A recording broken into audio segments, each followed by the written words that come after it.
Bonjour famille, c'est encore moi, Blackson Akunda pour vous servir. Eh bien chers amis, aujourd'hui je voudrais qu'on réfléchisse sur la construction du 4e pont à Abidjan et la disparition d'un village ébrié appelé Adjamé Village. Parents, avant de commencer, je voudrais qu'on fasse un pas en arrière. Retenez que la jeunesse du nord de la Côte d'Ivoire a accepté de prendre les armes dans le but de pouvoir équilibrer une situation. Les gens se sont rendus compte que Abidjan est développé, pendant que le nord est laissé pour compte. Et ça a été l'argument sur lequel les gens se sont arrêtés pour pouvoir convaincre la jeunesse. 8 ans après, je me rends compte que nous sommes toujours à la caisse de départ. Aujourd'hui, la construction d'un 4e pont. Quelqu'un m'a dit que le 4e pont est le bienvenu parce qu'il va désengorger un peu Abidjan.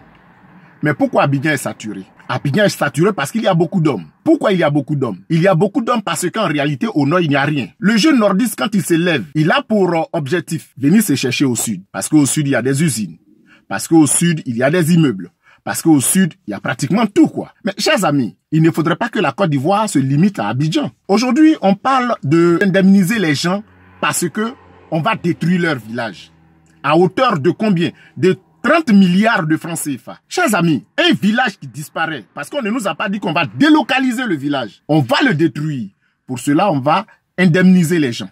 Vous savez ce que ça veut dire? Lorsqu'un village disparaît, le village disparaît avec sa culture. Lorsqu'un village se délocalise, c'est-à-dire qu'il quitte son point A pour pouvoir se retrouver sur un point B, mais il s'en va avec sa culture. Dans le cas d'Adjamé Village, le village disparaît. On va indemniser les gens. Ils vont aller se chercher là où ils veulent. Mais si cela se passe réellement, retenez que nous sommes en train de fabriquer une bombe à retardement. Parce que la jeunesse du Nord, du jour au lendemain, peut se relever pour dire que nous voulons que la Côte d'Ivoire ne se limite pas à Abidjan. Là, on fait quoi?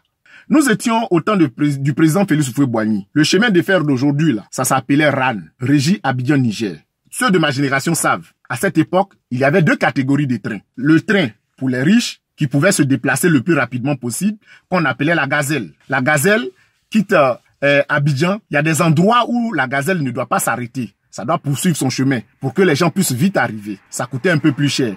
Et puis, il y avait le train ordinaire. Ça, c'est pour nous, là. Les Blackson Akunda, là. Et le train gazelle ne devait pas s'arrêter à Katiola. En son temps, il y avait Ouattara Thomas Dakin qui a dit à Houphouët-Boigny, si le train gazelle ne peut pas s'arrêter à Katiola, moi, je ne suis pas d'accord. En ce moment-là, le chemin de fer ne doit pas passer chez moi ici. Vous savez pourquoi? Quand la gazelle s'arrête là, dedans, il y a des hommes riches. Quand les hommes riches vont voir ce qui se passe autour là, ça peut toucher quelqu'un qui va venir investir. D'où le développement de Katiola. Quand il a tenu ce genre de propos, Oufoué a dit, d'accord, le train gazelle va s'arrêter à Katiola. Et le train gazelle s'arrêtait à Katiola au même titre que les autres trains. Il y a du riz, il y a œuf, il y a du pain, brochette. Ça crée des petites entreprises autour de cette gare. Du coup, la jeunesse a commencé à se donner à faire. Ces activités-là sont les activités informelles. Mais ça permettait aux jeunes Tagwana de Katiola, parce que les habitants de Katiola sont des Tagwana, ça permettait aux jeunes Tagwana de pouvoir s'en sortir, de ne rien envier à celui qui vient du sud, de ne rien envier à celui qui vient d'Abidjan. C'était tranquille. Cette politique-là, nous pouvons mener cela. Sur les 30 milliards, là, est-ce qu'on ne peut pas prendre de l'argent dedans pour équiper d'abord le pont, le 3e pont, le pont Henri Konan Bédié là?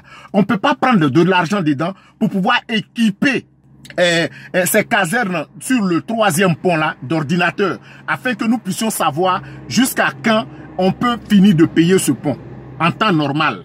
Est-ce qu'on ne peut pas prendre dans ces 30 milliards là quelque chose dedans pour pouvoir renforcer les usines qui existent déjà, hein, comme Borotou Koro? L'usine de sucre, là-bas, on peut pas prendre un peu de sous dans ces 30 milliards-là pour pouvoir renforcer ces usines. Est-ce qu'on ne peut pas prendre un peu dans cette somme-là pour pouvoir créer des petites usines, pas des grandes envergures, mais des petites usines à Bouna, à Kong, à Odiéné? Une histoire d'amener la jeunesse à faire quelque chose. Comme ça, le jeune qui vient de ces coins-là, quand il finit sa récolte d'arachide ou bien sa récolte d'anacade, il sait qu'il peut envoyer à l'usine là, on va lui donner quelque chose. On peut décortiquer ces arachides avant de les mettre en sac et les déporter sur Abidjan. Ça permet à l'usine de fonctionner. Ça permet aux jeunes de se donner vraiment à faire parce qu'ils doivent gagner en tonnage en matière de production arachide. Et quand il a ce sou-là, il peut refuser en ce moment-là de dormir dans les bungalows et se construire des petites entrées couchées en briques. L'autre aussi peut venir pour dire oui, toi tu as fait entrée couchée en briques, moi je vais faire chambre-salon. L'autre veut dire bon, toi tu as fait chambre-salon, moi je vais faire 2 chambres-salon. Ça permet le développement de cette ville. Un peu l'exemple de Bonois, tout le monde est cultivateur, tout le monde est planteur d'ananas. Mais c'est de concurrence en concurrence. Oui, j'ai construit cette maison-là, c'est 2 chambres salon. Bon, je donne ça à ma grande sœur. Comme cette année-là, j'ai eu un peu plus de blé, je vais faire une villa, ça c'est pour moi. Voilà ce qui fait qu'aujourd'hui, il y a des fonctionnaires qui travaillent à Abidjan, mais qui louent maison à Bonois. Si on développe ces usines-là, si on renforce ces usines, si on crée des usines au nord, vous verrez que les routes là vont se créer seules. C'est l'exemple de Sansan Kwao. Monsieur Sansan Kwao à Niablé a été l'heureux gagnant de la compétition au temps de Félix Houphouët-Boigny qu'on appelait Coupe nationale du progrès. Le monsieur ayant eu de l'argent, il sait que les gens vont venir faire des interviews chez lui. Il sait qu'il y a des gens qui vont venir savoir quelle est la stratégie qu'il a menée pour pouvoir gagner ce trophée. Donc lui-même là, avec son argent, il a commencé à donner, à tracer des routes. Il a tracé des routes, nettoyé des routes pour permettre l'accès facile à son village. Donc quand les gens, ils ont l'argent, ils sont bien, ils n'attendent plus l'action du gouvernement pour réagir. Mais c'est quand les gens, ils n'ont pas d'activité, ils n'ont rien, ils se disent que il y a la pluie qui a enlevé la toiture de l'école primaire publique qui est dans mon village ici. Il faut que le gouvernement vienne replacer ça. Vous comprenez? Pour moi, un 4e pont à Abidjan serait un peu de trop. Et quand les jeunes travaillent dans leur localité au nord, ils produisent, quand ils viennent à Abidjan, c'est pour faire du tourisme et puis repartir. Ils ne viennent pas pour y résider. Quand ils viennent, c'est pour regarder comment les constructions sont faites. Quand ils viennent, c'est pour regarder comment est-ce qu'ils peuvent s'acheter une télévision plasma pour pouvoir faire la différence dans leur village. J'ai vu une vidéo où il y a un jeune nordiste qui dit « Laissez Adjamé village en paix ». Parce que nous-mêmes au nord, là, on n'a pas de village. On se sent mieux avec eux ici. Donc laissez leur village tranquille. Vous savez pourquoi est-ce qu'il a dit ça? C'est parce qu'en réalité, chez lui là-bas, il n'y a pas de maison. Les maisons comme ce que les Hébrieux ont construit à Djamé là, il n'y en a pas chez lui. Et quand il n'y en a pas chez lui là, il a honte de dire que mon village c'est tant. Alors que s'il y a des usines et que lui, jeune de ce village, de jeune nordiste, de cette contrée-là, a la possibilité de pouvoir construire des maisons, de pouvoir vraiment s'étendre, de pouvoir élargir son champ d'action, vous verrez que quand il va parler, il va vous dire que moi là, je suis d'Odiéné, mon village s'appelle tant. Parce qu'il a construit là-bas. C'est une fierté pour lui. Et quand il cause avec vous, pendant qu'il est de passage à Abidjan, dans ton quartier, puis vous avez fini de causer là, tous ses amis sur Facebook, les gens vont passer chez lui là-bas pour pouvoir voir en réalité ce qu'il a mis là. Parce que son champ d'arachide, son champ d'anacarde, son champ de maïs lui rapporte quelque chose. Et il va vendre ça directement dans l'usine qui est à côté. Il est fier d'être de cet endroit. Parce que c'est là il vit. Mais quand il n'y a rien, tout est bouclé. C'est un peu pesant. Donc, moi je demande, si le gouvernement peut bien voir la chose, il faut renforcer tout ce qui est au nord là d'abord, créer tout ce qui est au nord pour pousser la jeunesse à remonter pour pouvoir se donner du boulot là-bas. Vous les responsables du pays, les hommes politiques, quand vous levez, vous partez en Europe là. C'est pas toujours à Paris, on vous reçoit. Deux fois on vous reçoit à Bordeaux, 2 fois à Lyon, 2 fois à Montpellier. Parce que au fait le jeune de Lyon n'a rien à envier aux jeunes de Paris. Le jeune de Paris n'a rien à envier aux jeunes de Montpellier. Le jeune de Montpellier n'a rien à envier aux jeunes de je ne sais pas où encore.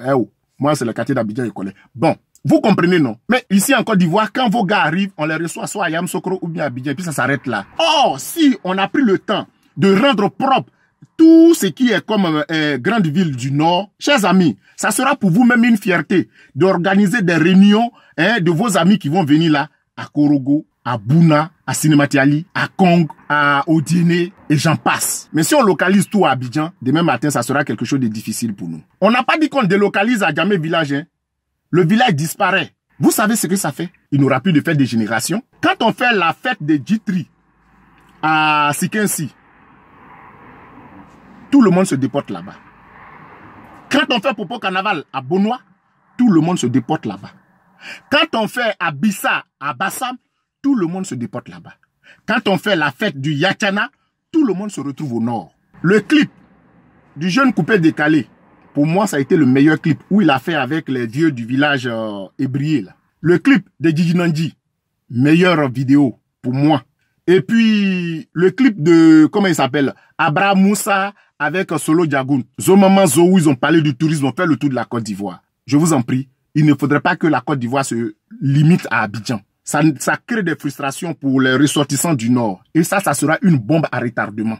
ce n'est pas bien. Ce que je suis en train de dire, ça ne va pas aller quelque part. Tantôt l'idée est déjà émise, les gens sont en train de distribuer déjà ce qu'ils doivent distribuer pour pouvoir créer ce 4e pont. Mais chers amis, moi je pense qu'on peut avoir l'idée, se mettre en route. Chez nous, on dit quelqu'un est perdu lorsqu'il ne sait pas d'où il vient. Mais quand il ne sait pas où il va, il peut rebrousser chemin. Donc il n'est pas perdu. Ça fait que le développement dont on parle là, ça se localise seulement à Abidjan. Et ça, ce n'est pas bien. Chers amis, c'était mon point de vue sur la situation, la création d'un 4e pont à Abidjan. C'était moi, Blackson Akunda, pour vous servir. Ciao.